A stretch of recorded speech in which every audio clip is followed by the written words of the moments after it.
Hello again, or if you've just joined us, welcome to the Canting Club.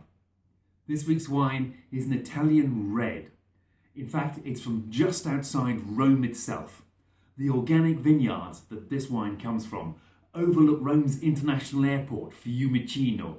It could hardly be closer. Those vineyards are growing a blend of grapes that's really typical for this central part of Italy, Montepulciano and Sangiovese. Together, the two have made a wine that's not particularly dark, but it is a wonderfully vivid purple red. It's a very youthful colour. Purple in a red wine is indicative that it's very young, and this is a 2015, so it could hardly be any younger. It's also quite a characteristic of the Montepulciano grape itself, and that is the majority partner in this blend. That's a lovely nose and very Italian.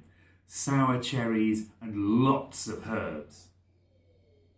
Bay leaf, thyme and tea leaves too. Tea leaves is very much a Sangiovese characteristic. There's also a nutty note in here of hazelnuts, which is unusual because this wine is totally unoaked. Usually a nutty aroma is derived from oak, more especially perhaps on white wines, but here it must be from the fruits themselves.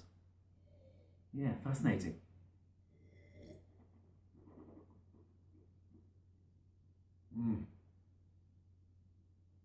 Oh, and that tastes really Italian. It's got that zingy, zippy acidity and loads of juicy red fruits. Sour cherries, of course, the characteristic Italian red wine flavour, but red plums as well. And underneath that, there's an intriguing hint of something a little bit medicinal. A nice medicine, like the cough medicine you used to like when you were a child, or the Calpol you give your kids whenever they've got a headache or a cold or something. Works almost as well as this stuff.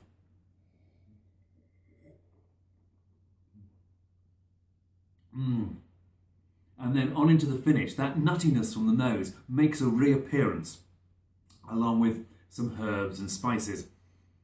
And quite good structure on the finish too, from the very subtle tannins on this. You probably won't notice them, at least not at first, but they do provide some good structure to the finish and put on a little bit of weight at the end. Because there isn't much weight in this. This is a bit less than medium bodied. 12.5% alcohol, so really quite moderate. But there's no lack of ripeness in the fruit. It's exuberantly juicy. It's just crying out for a big plateful of pasta. It's as Italian as Vespa scooters and dishes like Mamma used to make, which I'm sure is what the winemakers had in mind when they made it. It's crying out for pizza or pasta. That sharp acidity and the moderate tannin and oak and alcohol are really well suited to tomatoey sauces, and perhaps even a little bit of chilli in there as well. Really, really food-friendly stuff, although be perfectly happy to quaff it on its own.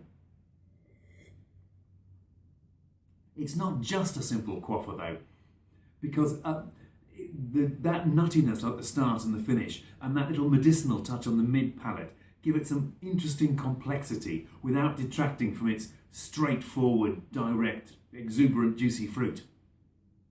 You could drink this every day, particularly if you eat as much Italian food as I do. It would make a great house red. Cheers.